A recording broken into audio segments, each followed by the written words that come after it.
Hello students, very good afternoon. GST diploma में जैसा कि आपको पता है कि हम लोग टीडीएस और टीसीएस की सीरीज के ऊपर वर्क कर रहे हैं। आज उम्मीद करता हूं कि कल तक का जो टॉपिक रहा होगा उस पूरे कंटेंट को आप लोगों ने ढंग से समझ लिया था। टीडीएस पहले हम लोग कवर अप कर रहे हैं, टीडीएस के बाद हम लोग टीसीएस के ऊपर बात करेंगे। टीडीएस जिसको कि फुल फॉर्म आप जानते हैं कि टैक्स डिडक्टेड एट सोर्स होता है। कुछ जो नए बच्चे एकदम से ज्वाइन करते हैं उनको दिक्कत होती है, वो इस बात को समझ लें कि टैक्स डिडक्टेड एट सोर्स जो प्रीवियस वर्क हम लोग कर चुके हैं उसको शॉर्ट में बता देता हूं कि हमें ध्यान देना होता है एक अमाउंट, और वो अमाउंट होता है 2,50,000, 2.5 लाख। 2,50,000 जो अमाउंट है उसका एक नेचर होता है कि क्या ये टैक्सेबल है या फिर एग्जेम्प्टेड है या फिर इनवॉइस प्राइस है। तो स्टूडेंट्स आपको ध्यान देना है कि 2,50,000 टैक्सेबल सप्लाई होगी ज्यादा अगर 2,50,000 से, तो टैक्सेबल सप्लाई 2,50,000 से ज्यादा मैंने बोला है 2,50,000 तक या उससे कम टैक्सेबल सप्लाई अगर होगी तो टीडीएस की रिक्वायरमेंट आपकी अमाउंट के थ्रू नहीं है। दूसरी बात, आप लोग एग्जाम्प्टेड की प्रैक्टिस कर लीजिएगा क्योंकि कभी कभी क्वेश्चन में एग्जाम्प्टेड सप्लाई और टैक्सेबल सप्लाई दोनों का एग्रीगेट 2,50,000 से ज्यादा आता है, जैसे कि मान लीजिए 4 लाख, तो स्टूडेंट थोड़ा कंफ्यूज हो जाते हैं। आज हम लोग उसी के ही आगे अब कंटेंट की बात करते हैं।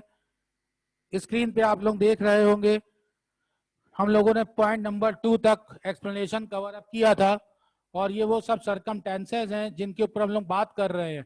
The deduction of TDS is necessary in the following circumstances. तो जब तक का ये हमें सरकमटेंसेज नहीं पता चलेंगी तब तक का हम लोग टीडीएस डिडक्ट नहीं कर सकते। इसमें से हम लोगों ने अभी तक का पॉइंट नंबर 1 और पॉइंट नंबर 2 कवर अप कर लिया है। आगे आते हैं, पॉइंट नंबर 3 क्या कहता है। यहां से टॉपिक है पॉइंट नंबर 3, बहुत ही आसान है क्योंकि प्योर थ्योरी है। वैल्यूज अगर आपको समझ में आ गई तो सिंपल है। Where the place of supplier and place of supply is the same, चाहे वो स्टेट हो चाहे यूनियन टेरिटरी हो, and if the supply recipient is registered in the same state और union territory, then tax at source will be deducted at will be supplied within the state। Sir आप तो बहुत आसान कह रहे थे, इन सबका पूरा मतलब सर क्या है। इस पूरी लाइन के आगे मैं सिर्फ यूपी लिख देता हूं क्योंकि आप सब लोग यूपी में हैं। जब मैंने बोला आप सब लोग यूपी में हैं तो इसका मतलब है कि सब चीज यूपी के अंदर है। मीन्स सब चीज का मतलब सर, सबसे पहले देखिए प्लेस ऑफ सप्लायर। दो पार्टियां होंगी ना, सेलर और परचेजर, तो पहले हम सेलर की बात करते हैं। सप्लायर का प्लेस वो भी यूपी में है सर, जैसे मान लीजिए लखनऊ में। प्लेस ऑफ सप्लाई वो भी यूपी में है सर, जैसे मान लीजिए कानपुर। इन द सेम स्टेट, देखो यूपी हो गया ना, हम लोग स्टेट की, मैं एग्जांपल स्टेट का दे रहा हूं। यूनियन टेरिटरी देना होता तो पुडुचेरी ले लेता सर। पुडुचेरी क्यों लेते, अंडमान भी ले सकते थे, हाँ बेटा ले सकते थे। अब आगे आते हैं, and if the supply recipient is registered in the same state, और वो रजिस्टर्ड भी इसी स्टेट के अंदर है। मैंने बोला ना सब कुछ एक ही स्टेट में हो चाहे यूनियन टेरिटरी हो, तो क्या होगा, then the tax at source will be deducted and it will be supplied within the state. और ये सब कुछ देखो विद इन स्टेट की बात हो रही है, तो सर शॉर्ट में हम इसको इंट्रा स्टेट नहीं कह सकते थे कि इंट्रा स्टेट की सारी बात हो रही है।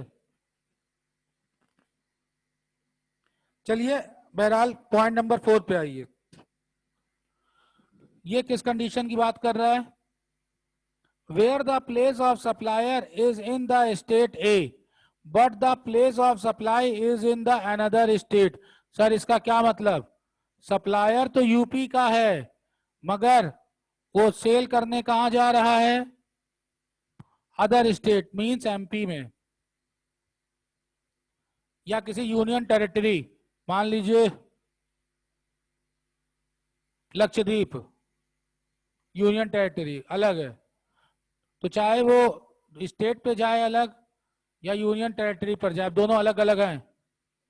And if the recipient of the supplier is also registered in B state, और जो सप्लायर है रिसिपिएंट है मतलब परचेजर है वो भी एमपी का हो। ध्यान से समझिएगा, थोड़ा सा टिपिकल हो रहा है। ये सेलर है यूपी में, परचेजर कहाँ है? एमपी में है। दोनों देखो स्टेट अलग अलग हो गए, ठीक। If the recipient of the supplier is also registered in B state then there will be TDS because it would be an inter-state supply, और ये अब इंटर-स्टेट सप्लाई हो गई। अब मैं समझता हूं कि आपको अपना आंसर मिल गया होगा कि सर इसको हम इंट्रा बोल दें और फिर अगले वाले को इंटर-स्टेट बोल दें।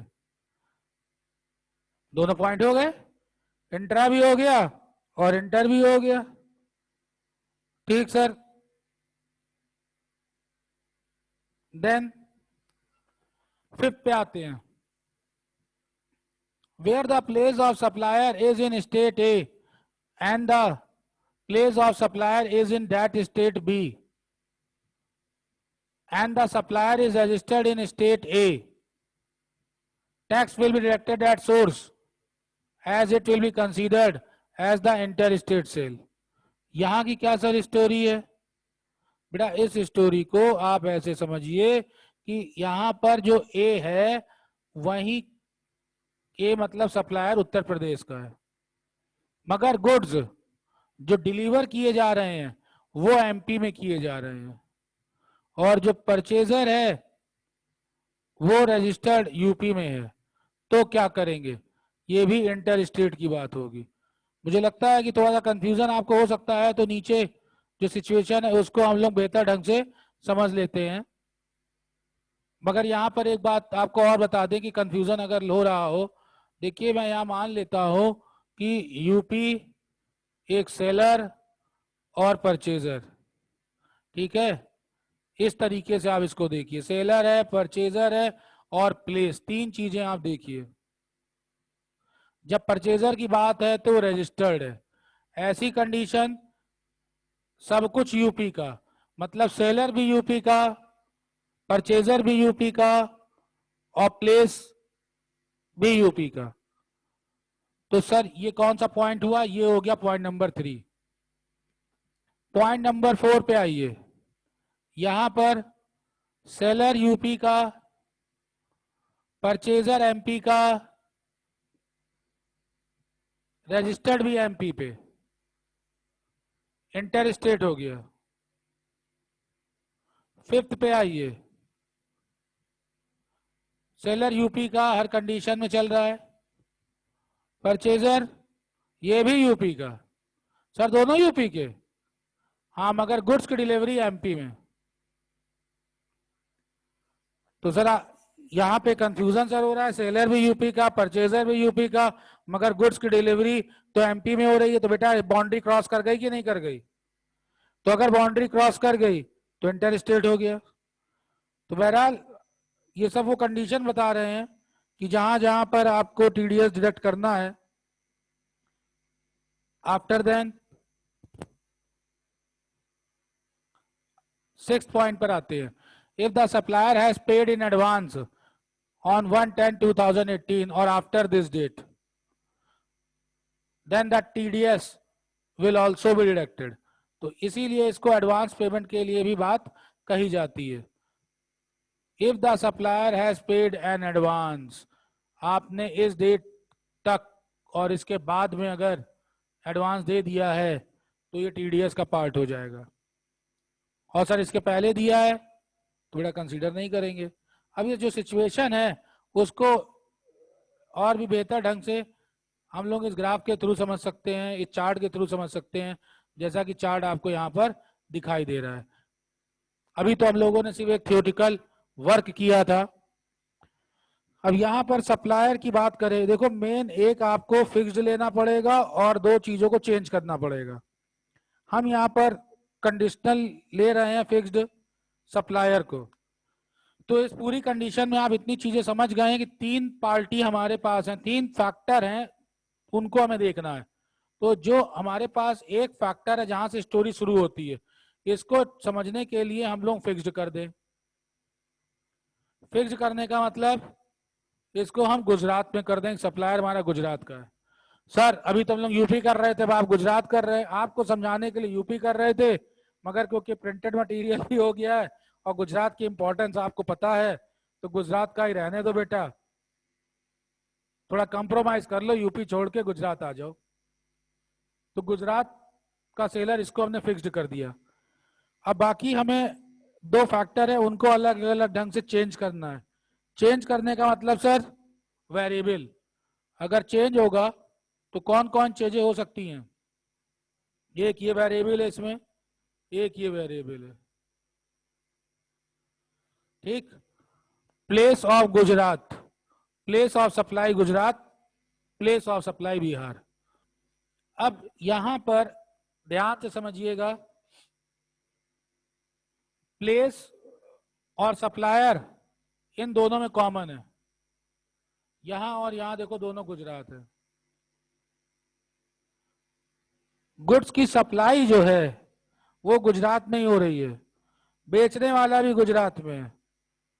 सर क्या मतलब?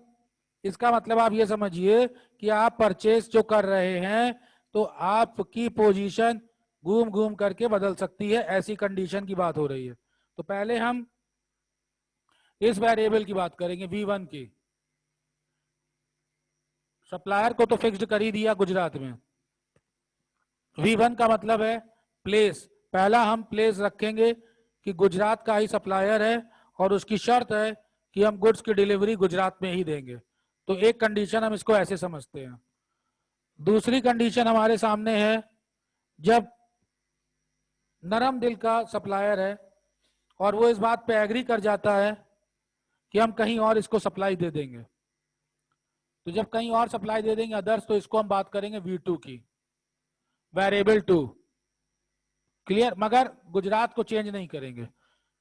अब बेटा कंडीशन देखिए क्या क्या हो सकती है। ये दोनों एक हैं, पहले मैं इसके ऊपर बात कर रहा हूं, गुजरात की जगह एक है। क्लियर? गुजरात का ही सप्लायर है और गुजरात में ही उसने कहा हम गुड्स डिलीवर करेंगे और गुजरात के बाहर गुड्स नहीं करेंगे। तो अब दो बातें हो सकती हैं। दो बातें होने का मतलब, जो परचेजर है, मतलब आप अगर परचेजर बन जाइए तो या तो आप परचेजर भी गुजरात के ही होंगे, मतलब रजिस्टर्ड होंगे, या फिर आप रजिस्टर्ड वहां पर नहीं होंगे। दो बातें हो सकती हैं। अगर आप रजिस्टर्ड हुए तो क्या सीन बन के आएगा ये देखिए। अगर आप रजिस्टर्ड हुए तो तीनों चीज एक है, कॉमन है, जो मैंने आपको अभी बताई। प्लेस भी गुजरात, परचेजर भी गुजरात का, सेलर भी गुजरात का, सब चीजें सेम स्टेट की। तो सेम स्टेट का मतलब पॉइंट नंबर 3 हो गया ना। तो सर क्या करेंगे इसमें? तो ये देखिए इसका आंसर है this one, TDS will be deducted as it is intra state supply. Same state है और इंट्रा स्टेट है। आप रिवर्स करके देख लीजिएगा कि जब आपको बताया था कि इसको हम लोग इंट्रा स्टेट सप्लाई कह सकते हैं कि नहीं कह सकते हैं, तो जब सेम स्टेट सब कुछ है तो वो इंट्रा स्टेट की बात हो गई, तो यहाँ पर TDS जो है वो डिडक्ट हो जाएगा। अब दूसरी बात करते हैं। दूसरी बात करने का मतलब है